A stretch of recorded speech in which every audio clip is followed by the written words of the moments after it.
learned an English word today. You know the word what metonymy is in English?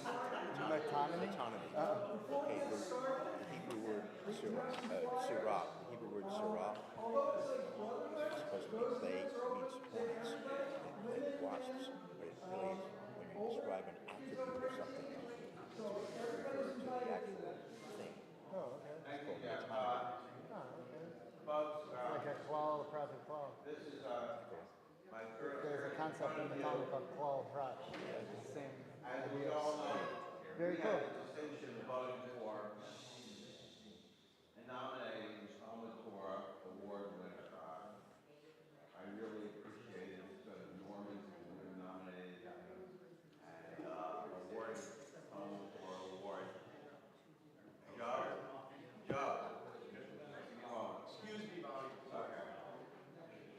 The form is a very simple form to nominate somebody. We have three choices. You can either turn it to me, or Norman when he gets back from Oregon. Turn it to Janice Faison, or email it back. The deadline is September 21st. I've given out forms, but I'd like to give them out again. I'll presume that you didn't get it or you misplaced it. I'm going to give it to him what he wanted or not. He's not. Thank you very much. Joe? You got it. Thank you.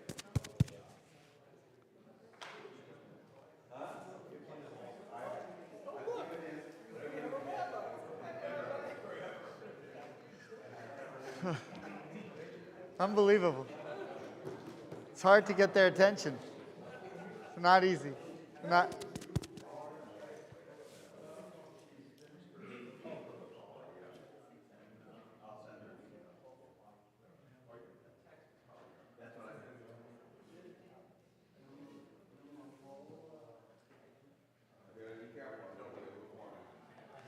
Okay.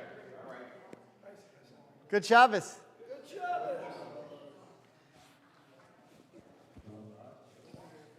All right.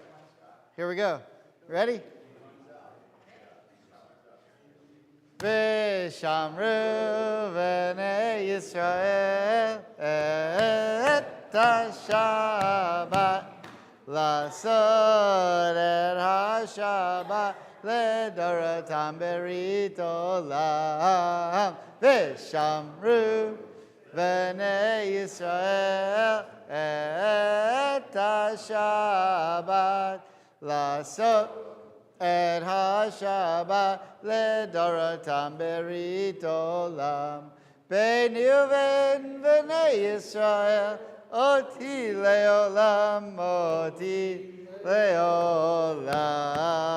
v'shamru v'nei Yisrael es ha-Shabbat lasot et ha-Shabbat ledorotam berit olam Ki sheshet yamim asa Adonai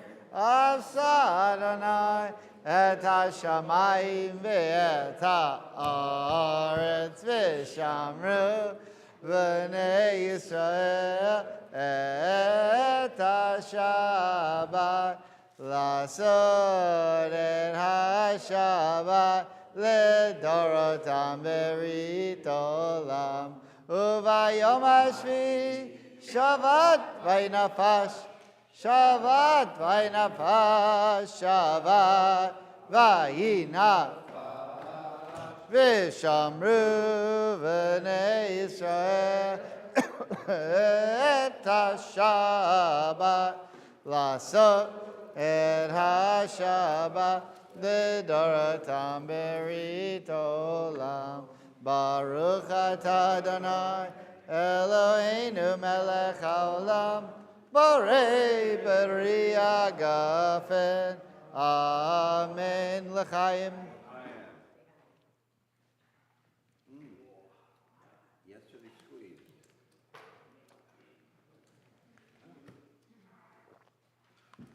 Okay. Torah Study blessing. Baruch atah Adonai Eloheinu melech haolam asher kishanu b'mitzvotav v'tzivanu la'asok b'divrei Torah. Amen. Okay, Shabbat Shalom, everyone. Shabbat shalom. Thank you for braving these ominous conditions outside. When I was driving here, I felt a light sprinkle. And that you were willing to come out in these conditions is appreciated, and it's good to see everybody, especially those of you who've been away for the summer or for a little bit. Welcome home. Once we get Norman and Edith back, we'll feel whole again, and then we can really get into some Torah study. Torah portion this week is called Akev, which is Deuteronomy chapter 7, verse 12, but where we're going to begin is chapter 8. Deuteronomy chapter 8, verse 1.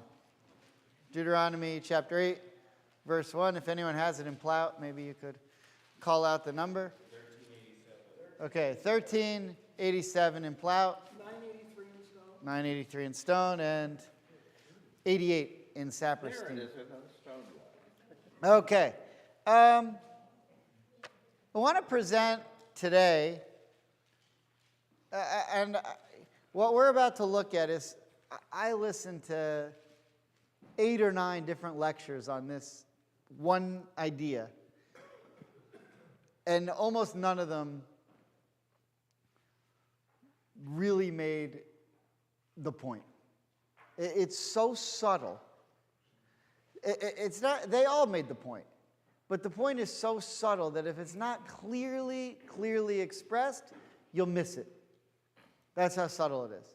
And so most of the rabbis that I listened to who were teaching it, I maybe took a lot for granted of their listeners, that they knew a lot, because they didn't explicitly state what was being, the ultimate point that I think you want to get.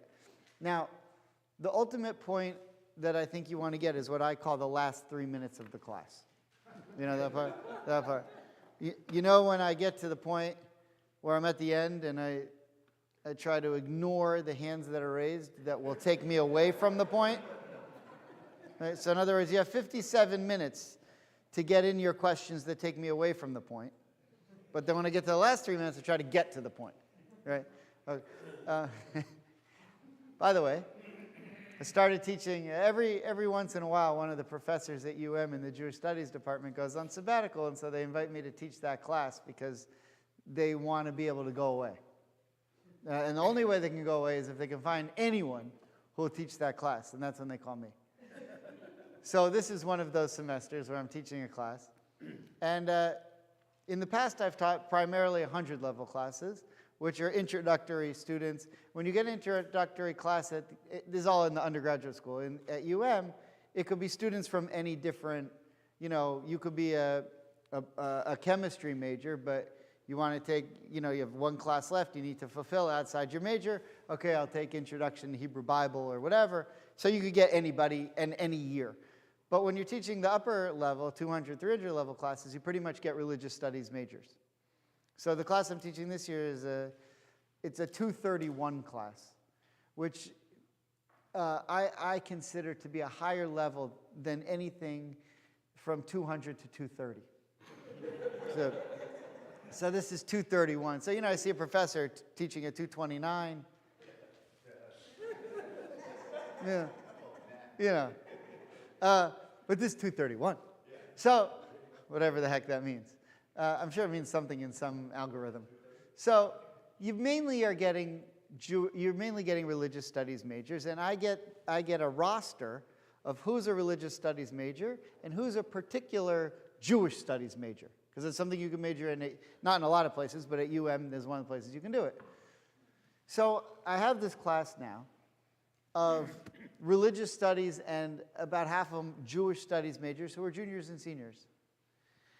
And the amount of Torah they know is about how much Torah you know in your pinky. They're nowhere near where this class, nowhere near. This is their major in college. And I just want to tell you that it occurred to me that those of you who have been coming to this class regularly, you've achieved probably a master's degree in Torah at a distinguished university. That's how much Torah you've learned. Because I take, and I get to them and I say, the flood, and they're like, huh? And I'm just like, oh. So I just want to tell you, the level that you've achieved by coming Saturday, even if you're not doing any work outside of this class or you haven't written a thesis or anything, it's pretty impressive. I think you should be very happy with how much Torah you've achieved. If you're not, I don't know what to tell you. Yeah, keep learning. It's still here. Keep coming. All right. Actually, that's probably why you're still here, because we've done the Torah a million times, and it's the same thing every year, but it's new every year, which is exciting. Okay. Anyway, so this point that I want to make is so fine that we're going to have to go through it carefully. But when you hear it at the end, it's one of those lessons that could really, really benefit you. It's something that could really help your outlook in life. And it's a gift that the Torah gives us, I think, that is very calming and very hopeful and very helpful. So you'll see. You might walk out and say, I don't like that at all. Okay, it's up to you. I love it. We'll see what you think. All right, so let's begin. Chapter 8, verse 1. Judy, we're up to you. I'll roll you this. All right, it's on. Okay, chapter 8, Deuteronomy, verse 1. Everyone have a sheet? I got extra. I got one extra one. Anybody need one? No? Okay. All right, here we go. Why are we starting at chapter 8? So, because it's focused on what I want to focus on. But I don't always start at the beginning of the triennial cycle, but I always pick a section from the beginning of the triennial cycle that we're in. So we're in triennial cycle. So just so you know. Okay. Okay, here we go. You shall faithfully observe all the instruction that I enjoin upon you today, that you may thrive and increase and be able to occupy the land which the Lord promised on oath to your fathers. Remember the long way that the Lord your God has made you travel in the wilderness these past 40 years, that he might test you by hardships to learn what was in your hearts, whether you would keep his commandments or not. He subjected you to the hardship of hunger and then gave you manna to eat, which neither you nor your fathers had ever known, in order to teach you that man does not live on bread alone. Right, that's a famous line. Lo alechem levado yichiyeh adam. Not by, have you ever heard that before? Not by bread alone does man live. Okay. But that man may live on anything that the Lord decrees. The clothes upon you did not wear out, nor did your feet swell these 40 years. Bear in mind that the Lord your God disciplines you just as a man disciplines his son. Therefore, keep the commandments of the Lord your God, walk in his ways, and revere him. For the Lord your God is bringing you into a good land, a land with streams and springs and fountains issuing from the plain and hill, a land of wheat and barley, of vines, figs, and pomegranates, a land of olive trees and honey, a land where you may eat food without stint, where you will lack nothing, a land whose rocks are iron and from whose hills you can mine copper. When you have eaten your fill, give thanks to the Lord your God for the good land which he has given you. Okay. So now this verse 10 is also an extremely famous line, and I want to tell you how I learned it. Have any of you ever heard of a rabbi named Ori Regev? Ori Regev for a long time was the head of, you know what the RAC is, the Religious Action Center? So there's one in Israel too. It's called the IRAC, which is a weird name. But the IRAC, the Israel Religious Action Center, Ori Regev was the Reform Israeli rabbi for a long time who was the head of that. And now he has a different organization which really tries to promote the rights of liberal, meaning Reform and conservative Jews in Israel, fighting the Orthodox monopoly in the government. He's a brilliant guy. So one time, he's been here. He was here once or twice. He spoke here. So one time I was at a conference, and he was sitting at a table, and I had gotten up after, it was like a lunch or dinner, and I'd gotten up after I ate, and he looked at me, and he said, Achalta. Now, I was in the beginning of my Hebrew at the time. I don't know, maybe I might have even been a rabbinic student. He said, Achalta. And I understood what that meant. He said, did you eat? I said, yes. He said, Savata. And I didn't know that word. And I was like, so I just nodded. And then he said, Berachta. And I knew what that meant. That meant, so achalta means, did you eat? Savata means, were you satiated? And berachta means, did you say a blessing, right? Berachta, livarech, baruch, did you say a blessing? So we learn from this verse, if you look very closely at verse 10, V'achalta, v'savata, uverachta, and you shall eat, and you shall be satiated, and you shall bless. And because of this verse, we have something called the Birkat Hamazon, or benching, because of this verse. Now, what is Birkat Hamazon? Birkat means the blessing over. Hamazon, mazon means the meal, the food. Mazon is also a name of an organization that tries to feed the hungry.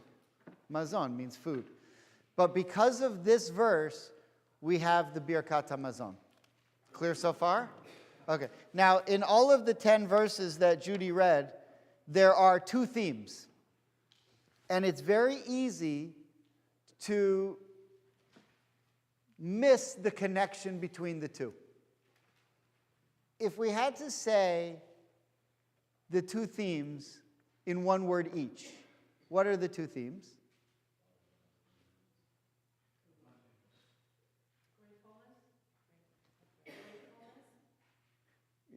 Oh, grateful. I thought you said great hummus. I thought you said great hummus. I thought you said great hummus. Gratefulness. Okay. So even more general. Land and food. Land and food.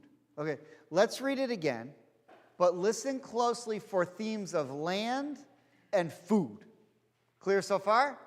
Okay, Judy, would you mind running through verses 1 through 10 quickly one more time? You shall faithfully observe all the instruction that I enjoin upon you today, that you may thrive and increase and be able to occupy the land which the Lord promised on oath to your You might fathers. even want to count in your head how many times you see the word eretz. Eretz means land, okay? Remember the long way that the Lord your God has made you travel in the wilderness these past 40 years, that he might test you by hardships to learn what was in your hearts, whether you would keep his commandments or not. He subjected you to the hardship of hunger and then gave you manna to eat. Right, so we mentioned land, now we're not in the land, right? When we say land, we mean the land of Israel. You know the newspaper Haaretz? Why is it called Haaretz? Because it means the land of Israel. Israelis, when they're speaking Hebrew, they won't say to you, are you coming to Israel? Atabali Israel? They'll say, no. They'll say, Atabala Aretz. Are you coming to the land? That's the way they speak in modern Hebrew. That's how everyone says. Haaretz means the land. So we have here, we mentioned the land, and then right away, we see the word hunger and manna. Right? Manna is the food that came down from heaven. So let's keep going, but just notice, we're talking about land and food. Okay? He subjected you to the hardship of hunger and then gave you manna to eat, which neither you nor your fathers had ever known, in order to teach you that man does not live on bread alone, but that man may live on anything that the Lord decrees. The clothes upon you did not wear out, nor did your feet swell these 40 years. Bear in mind that I, the Lord, disciplines you as a man disciplines his son. Therefore keep the commandments of the Lord your God, walk in his ways and revere him. For the Lord your God is bringing you into a good land, a land with streams and springs and fountains issuing from the plain and hill, land of wheat and barley, of vines, figs, and pomegranates, a land of olive trees and honey, a land where you may eat food without stint, where you will lack nothing, a land whose rocks are iron and from whose hills you can mine copper. When you have eaten your fill, give thanks to the Lord your God for the good land which he has given you. Okay. Now, Right. So I didn't count, but it's a lot. Bobby, can you use them? Can you use them? There. Thank you. Stone doesn't say revere him. It says fear him. Oh, okay. So, which verse are you looking at? 6. Verse 6. Shmarta et mitzvot Hashem Elokecha. Okay, so yira, there's that word yira. It can mean either fear or awe or revere. So like the best way to translate yira into English is yira. Because we're not exactly sure. You know, so, but generally it means to be in awe of. You know, we have the nickname for the high holy days is the days of awe. So what does it mean? What does it mean? That's the word. That's this word. I mean, what does it mean? You go in Yom Kippur, you're scared because you're on trial. Right? But you're also in awe of the power of God. Okay, so it's a word that isn't that easily translated into English, and so sometimes you see. Remember, a translation in and of itself is a commentary. Right? That's like a key point to remember. A translation in and of itself is a commentary. The author is always, because there are synonyms in most languages that could be slightly, you could take it one way or another. And so the translator is making a decision. That's called commentary. Okay? All right. So now let's look. First of all, hopefully you see. You have to really, when you're studying Torah, we're looking very carefully. The first time we read it, okay, it sounds like Torah. I don't know what it's talking about. Who cares? You know, they're in this land, they're in that land, they did this, now they're eating that. But now we read it again, we looked at it slowly, and we see that the Torah is making a very concerted effort for you to make a connection between the land of Israel that they're going to and the types of food they eat there compared to what they're eating in the desert, which is manna. Now, what's the main difference? Choice. Okay. That's good start. Good start, Eric. That manna was given to them by God. Yes. They need to work the land in the areas to grow their own food.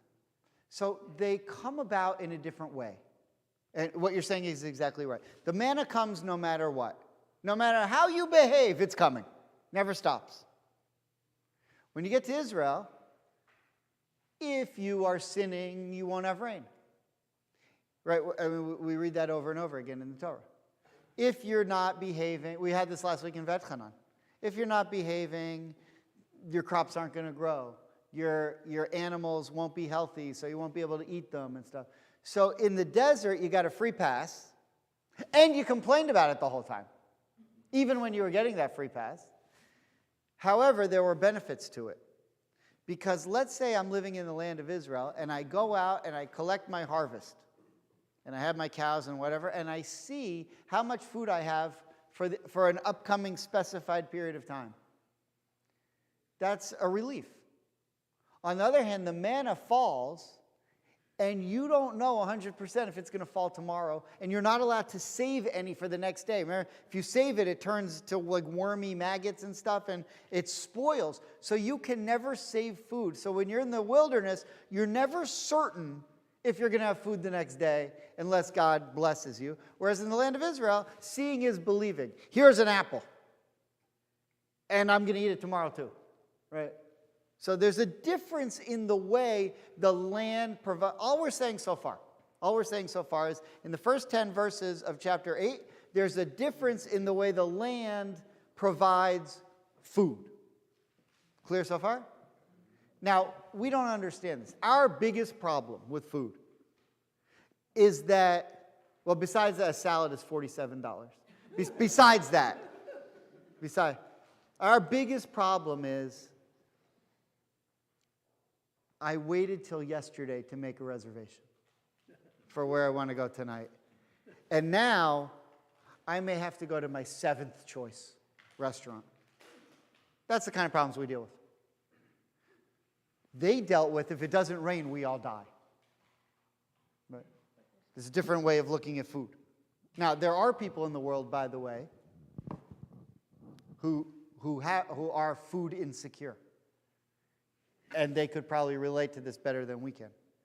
Right? But there's also, Can use them.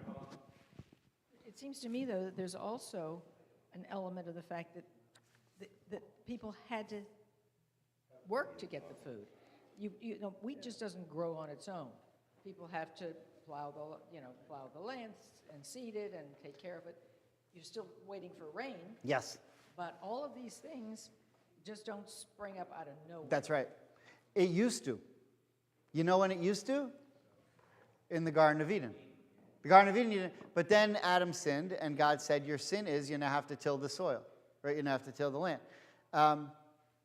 Which is very interesting. One of the things I thought about bringing this morning, you know, in a great question, especially to like 7th graders or religious studies majors at the University of Miami, is what was the type of fruit that Adam and Eve ate? And they use an apple. And the reason they say an apple is because of the iconography of later Christian art, whereas they put apples. But in the Torah, it just says pre-ates, the fruit of a tree. But what the rabbis do is they look and they find where else is something called pre-ates. And in a Rashi that's explained in a particular Rashi in Leviticus 23, he and the other rabbis explain that what most likely the fruit was an etrog. Because that's the only other fruit that's explained in those terms. And you can go into the Talmud and look at it. And it's sort of a Kabbalistic approach. If anyone's interested in that, I can send you the text. Was it actually an etrog? Again, the video we have is grainy. And it's hard to see exactly what it was. Okay. Let's go now to Nachmanides. We can skip for now the first source and just go to the second source. Ken, would you mind reading Ramban on Deuteronomy 8:10? The meaning of the expression "for the good land" is, quote, and for the good land, unquote. That is, he commands that you are to bless him at all times for the food you eat to satisfaction, and for the land that he gave you in order that you might have it forever as an inheritance. And he's satisfied with its goodness. Okay, now, you might not have caught that, but this is a very powerful and interesting Zionist idea. Okay? So what he's saying is, when you're in the wilderness and you get the manna, you thank God for the manna, fine. When you're in Miami, you bless your food, but you also bless, hold on, let me not say it that way. Let's just compare it to the wilderness. When they're in the wilderness, you bless the manna, fine. But once you get to the land of Israel, remember, the Jews were supposed to stay there. We weren't ever supposed to be here. We're supposed to be in the land of Israel. The only reason we're not here is because we got kicked out by the Romans, and then we got spread all over. And fortunately, we ended up here. We could have ended up, in Indianapolis or, God knows where. But, so if you're not in Israel, best to be here. You could end up in Wilkes-Barre, Pennsylvania, All right. But look how subtle what Nachmanides says here is. The meaning of the expression for the good land is and. He adds the word and. Because what he's saying is you're giving thanks for the food, not for the land. You're giving thanks for the food. But a Jew doesn't just give thanks for food when a Jew eats. A Jew gives thanks for food and for the land of Israel that provides that food. Covers all the space. It's both. Right. Now, here's what's interesting. In Miami, when we're eating food, probably not from here, probably, shipped in from Alaska or wherever, but whatever. The food that you're eating, you're giving thanks here for the food that you're eating and for the land of Israel, even though you're here. Do you see that? How do I know that? So if you look on the back, here's the first 3 sections of the Birkat HaMazon. Baruch atah. Right. Okay. So let's see. Scott, would you mind reading the first? This is the English of, when we sing Baruch atah Eloheinu. Okay. So this is the English of it. So let's look at what it actually is. Blessed art thou, O Lord our God, King of the universe, who feedest the whole world with thy goodness, with grace, with loving kindness, and tender mercy. Thou givest food to all flesh, for thy loving kindness endureth forever. Through thy great goodness, food hath never failed us. O may it not fail us forever and ever, for thy great name's sake, since thou nourishest and sustainest all beings, and doest good unto all, and providest food for all thy creatures whom thou hast created. Blessed art thou, O Lord, who givest food unto all.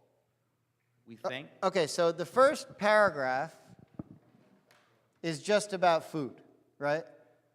And this is, if you go, if you're actually going to do the benching, this is wherever you are in the world, this is the paragraph that Jews say. It's all about food.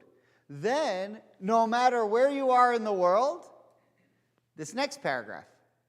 Let's see what that's about, okay?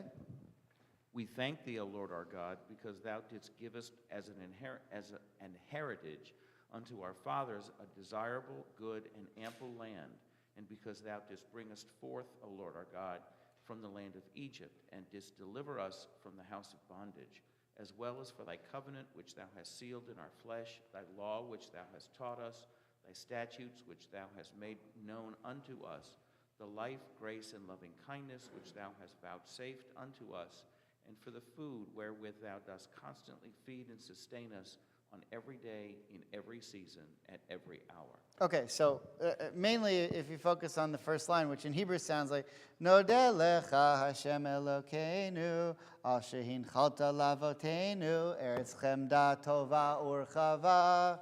If you've ever heard that part, that's the second paragraph of the Birkat HaMazon. Right? We thank you, O Lord our God, because thou didst give us a heritage unto our ancestors, desirable, good, and ample land. So when you're doing your benching for those of you who had a bagel, if you wash your hands beforehand, and you do the blessings afterwards, the Birkat HaMazon, then you'd say this blessing, even though you're not in Israel. And so what has been created is this idea that when Jews thank God for food, we thank God for the food that we have and for the land that gave it, and we're referring to the land of Israel, even if we're not in the land of Israel. Now, I haven't said why yet. We haven't explained why. I'm just pointing out that that's what we do. Okay. Clear so far? Okay, Stuart, can you use the mic, please? Okay. I'm interested in the statement that says, for thy covenant which thou hast sealed in our flesh, meaning that this covenant is a part of us and that there is an opportunity to either complete that covenant and abide by that covenant or not, but it is sealed in our flesh. Yeah. And I just found that wording very interesting. Well, Exodus uses the term the circumcision of the heart, right? Brit levavchem.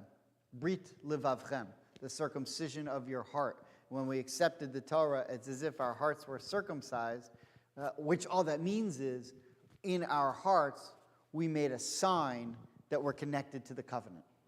Right? So, in other words, it's not optional. Until the 1800s, when the Reform movement says, oh, yes, it is. All right. That was a Reform joke. Not for you. You know what's great is that at Miami, at UM, I have a couple Orthodox students. And a couple of them who'd spent time in Israel being indoctrinated by, far-right Orthodox rabbis. So whenever you say something, then they say, well, that's not exactly what that means. And I'll say, okay, what did your rabbi convince you that it meant?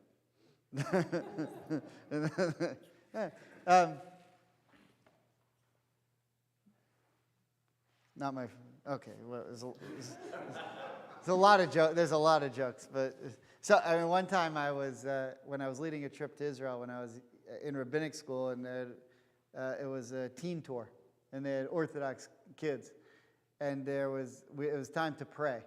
It was, mostly Reform and Conservative, but there were a couple Orthodox kids, and so it was time we were going to daven.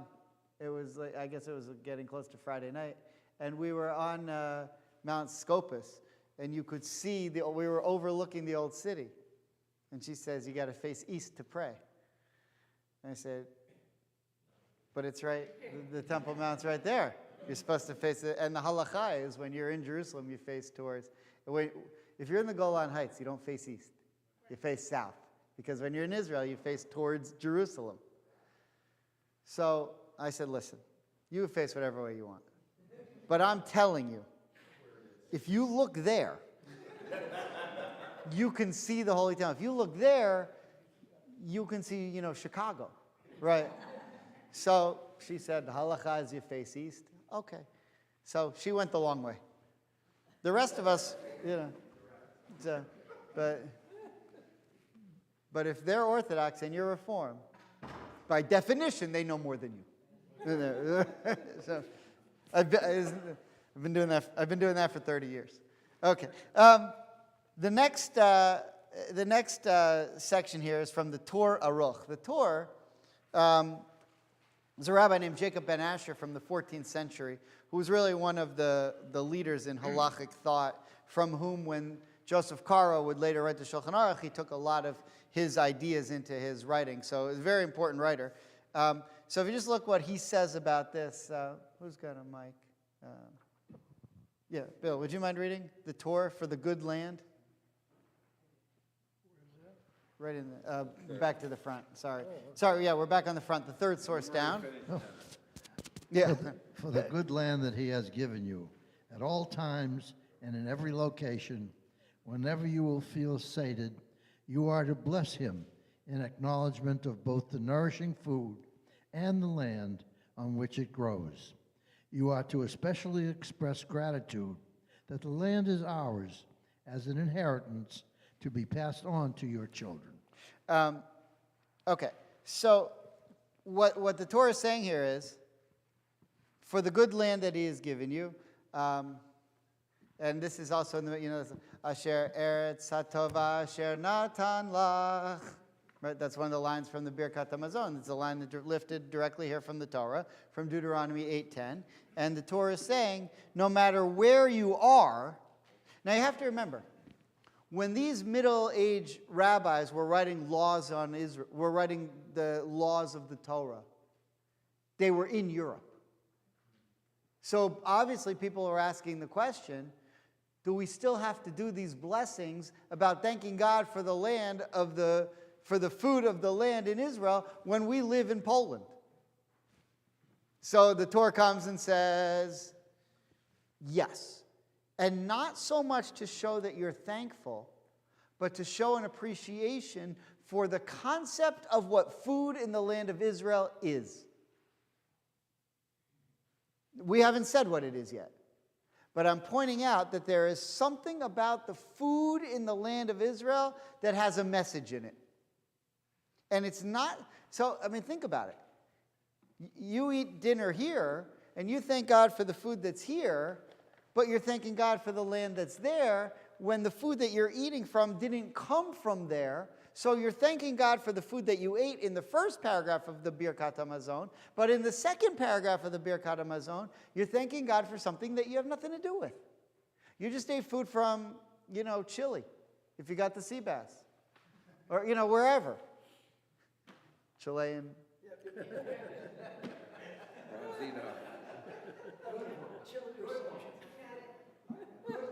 By the way, when I was going through the grading system with the students, because you have to first class, you have to read through the syllabus. So 25% for the midterm, 15% class participation. So you have to explain what that means. So I told them this, because I just lecture. I don't need the conversation. I'm here to just teach you, just listen, right? But if they have questions, fine. But what's class participation? So I said, if you get like an 88 in the class, but over the course of the semester, you laughed at my jokes, that's like a 92. On the other hand, if you get like a 94, but getting you to smile, to show any sign of life or laugh the entire semester was impossible, then your 94 is like an 82. That's that's called class participation. So, all right. They didn't think that was funny either. So, all right. Now, you may be more, look very closely at the order in verse 10. Ve'achalta, ve'savata, uverachta. So the order is ve'achalta, first you eat. Ve'savata, and at some point you say, I'm satisfied. And once you've eaten and you said you're satisfied, berachta, you say a blessing. That's the order. That's the order the Torah says. However, what's the motzi? The motzi comes first. Why? Okay, so if you look now at Rambam, the Maimonides, Hilchot Brachot 1:1, which means 1:1 means the first thing he said about it, which means it's pretty important. Okay, someone have a mic over there? Yeah, Stuart, would you mind reading the Rambam? It is a positive mitzvah. It is a positive mitzvah from the Torah to bless God after eating satisfying food. As Deuteronomy 8:10 states, when you have eaten and are satiated, you shall bless God, your Lord. The Torah itself requires a person to recite grace only when he eats to the point of satiation, as implied by the above verse. When you have eaten and are satiated, you shall bless. Okay, so it's very clear from Maimonides and from all Jewish law that the Birkat HaMazon is supposed to come after you're done, after you've been satiated. Now, look what happens here, an innovation of the rabbis in the Talmud. Well, here's what happened. Okay, the sages. Okay. The sages, however, ordained that one should recite grace after eating an amount of bread equal to the size of an olive. Okay.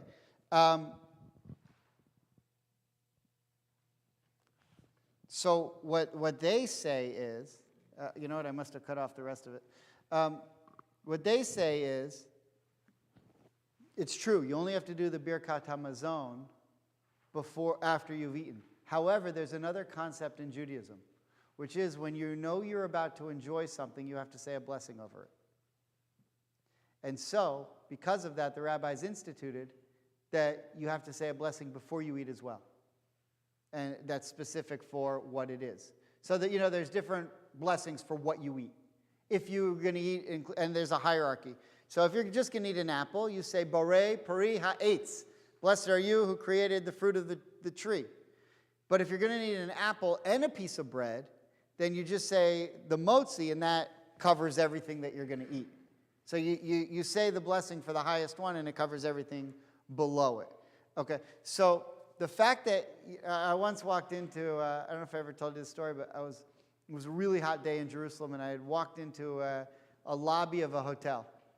It was, I think, the King's Hotel, the Prima King's Hotel. And there was a man standing there, and we were both very hot, and we were appreciating the air conditioning. So he says to me, do we need to say a blessing over the air conditioning?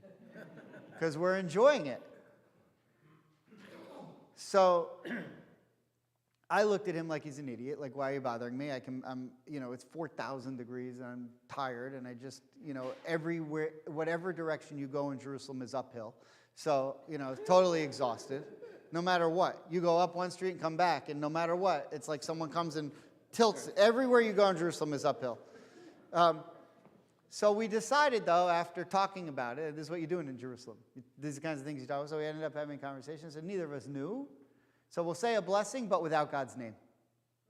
So he said, Baruch Atah, without Hashem Elokeinu, Mazgan. Thank you for the air conditioning. And I said, okay, can we leave it now? Because,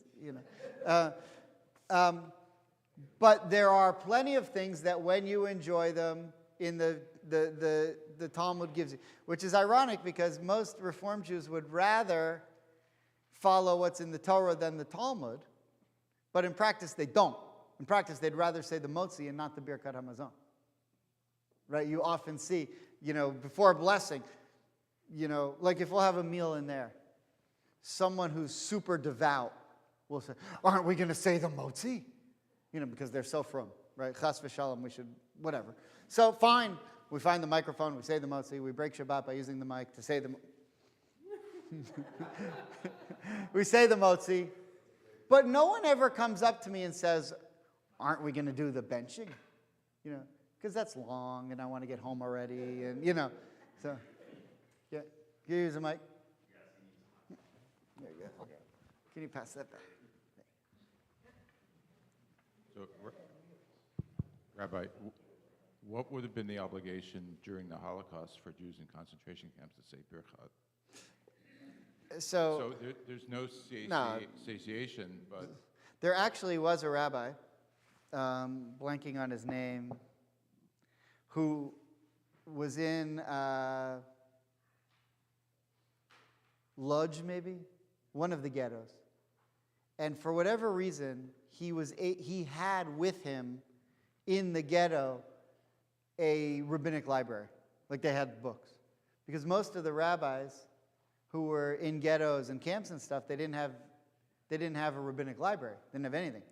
So the stuff they wrote was everything they knew by heart, which was a lot. But he actually had a rabbinic library, so he wrote a whole set of halacha on the times that they were living in. But there's also a mitzvah that says when you can't fulfill the mitzvah, you are, what's the word? You're exempt. Such a hard word. I don't know why I'm losing my mind. You're exempt. So if you can't do the mitzvah, you don't have to. And during the Holocaust, nobody was required to do anything. By the way, I once had a conversation with David Schachter. It was either David Schachter or David Mermelstein. I love a shalom, David Mermelstein. I was talking to him once, and I asked him about that in the concentration camp. And he very simply said, yeah, there were people who only wanted to keep kosher. And they wouldn't eat any food that wasn't kosher. And very, matter-of-factly, he said, they all died right away. Because you couldn't do it.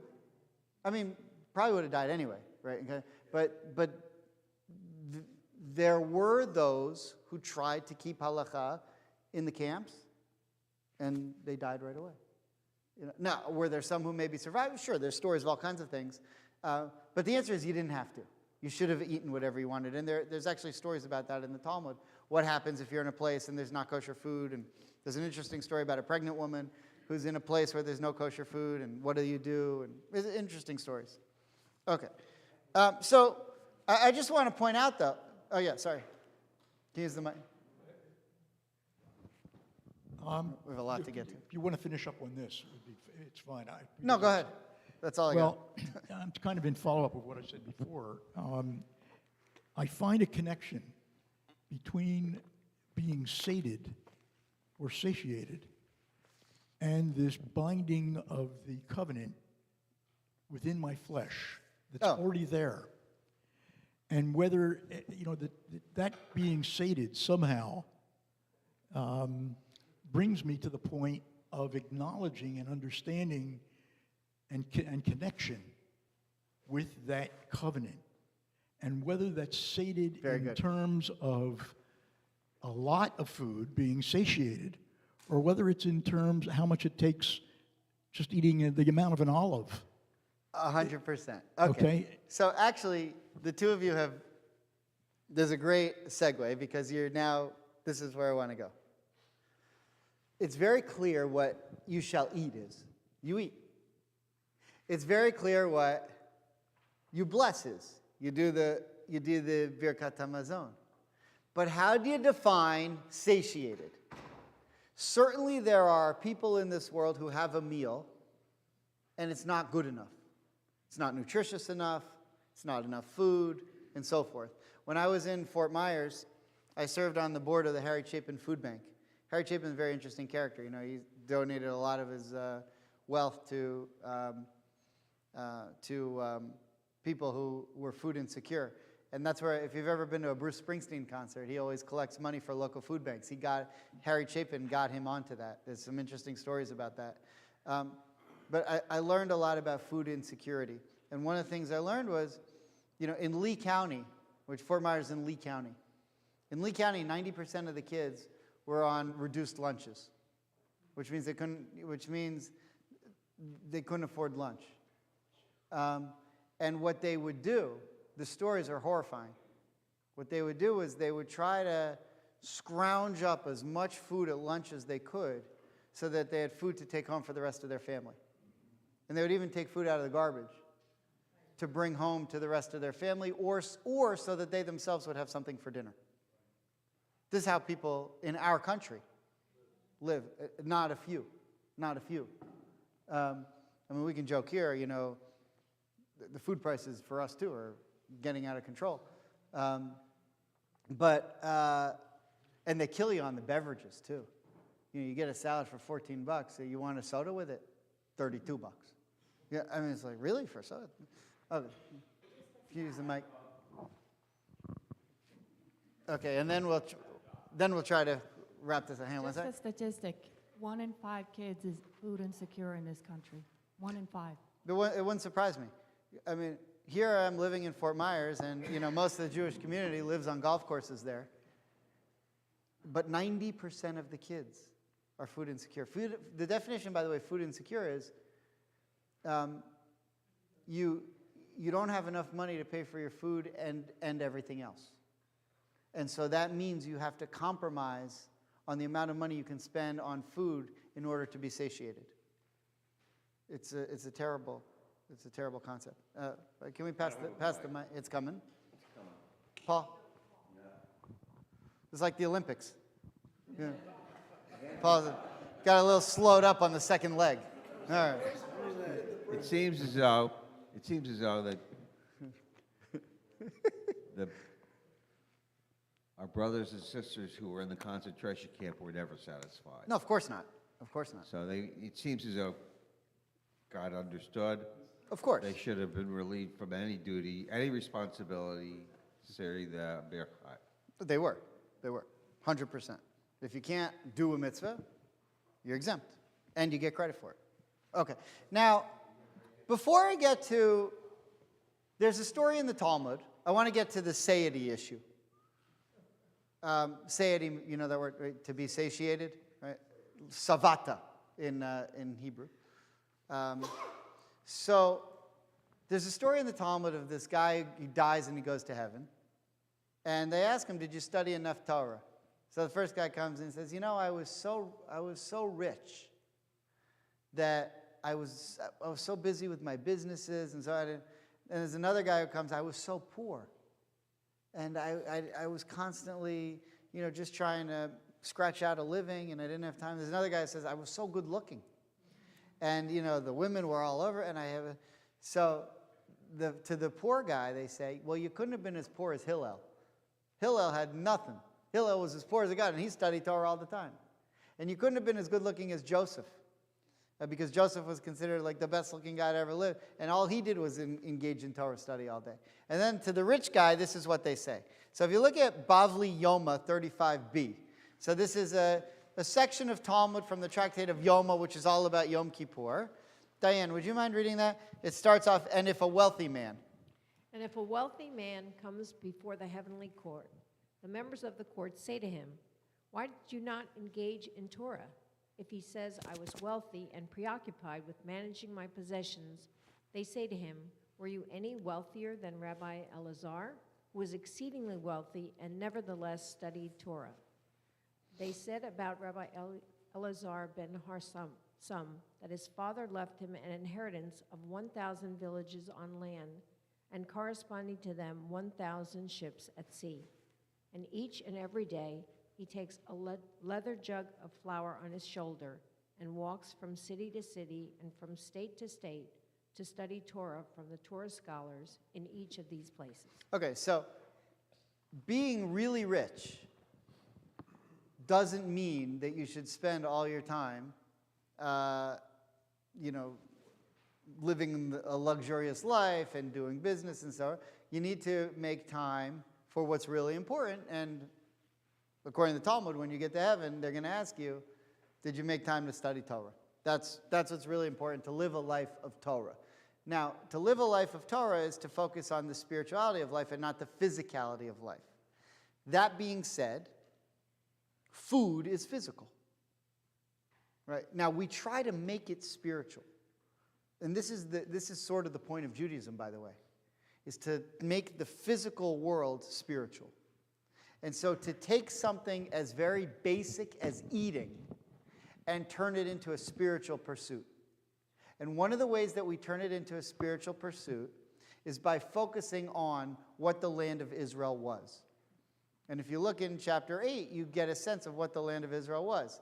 It's a land that has figs and pomegranates and oil, and, all the different, things that it has that sound wonderful and are interesting. Now, before we conclude, I want to go back to chapter 8, verse 1, and compare it to the very last verse of chapter 7.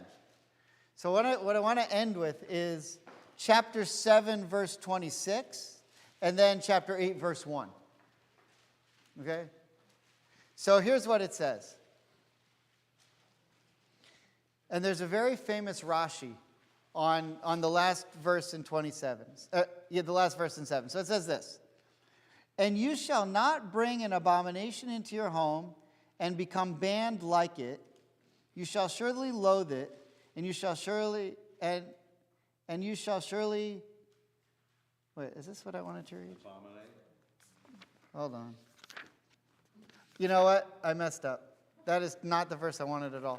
What I wanted to show you, I'm sorry. What I wanted to show you was the last verse in last week's Torah portion and the first verse in this week's Torah portion.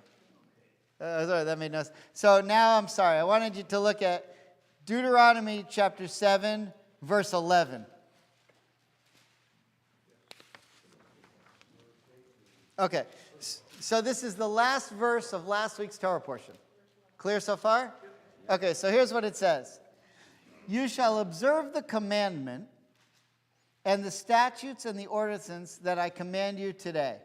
Okay, now, Rashi and the rabbis are concerned that why do you need the last verse, the last word, which in Hebrew is la'asotam, which in English means to perform them. So it says, you shall observe the commandment and the statutes and the ordinances that I command you today. That should be enough in the verse.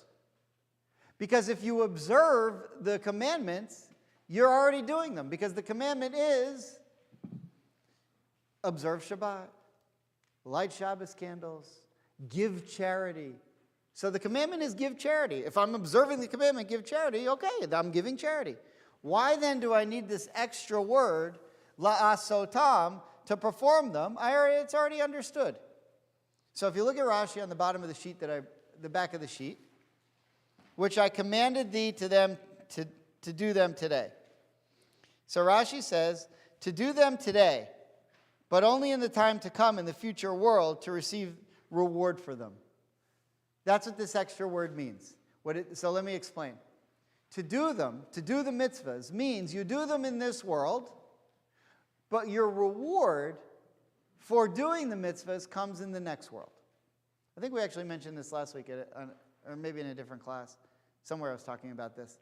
This is an idea that's mentioned many times in the Torah, that the rewards that we do, and by the way, this is what the Psalms are all about. This is the whole idea of, King David writing Psalms.